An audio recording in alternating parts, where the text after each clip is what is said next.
গুংরাইছড়ায় মাদক বিরোধী অভিযান। কল্যাণপুর পুলিশের জালে এক কারবারি, তদন্তের স্বার্থে নাম গোপন।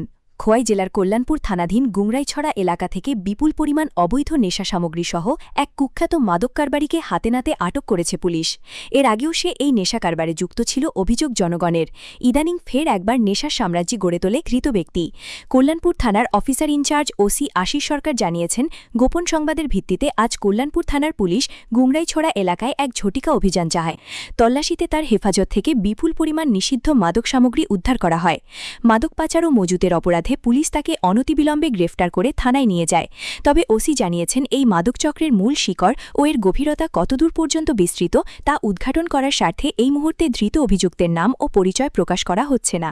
পুলিশের প্রাথমিক অনুমান, এই চক্রের সাথে স্থানীয় এবং বহিরাজ্যের আরও বেশ কয়েকজন বড় মাদক কারবারি ও তাদের সাগরেদরা জড়িত রয়েছে।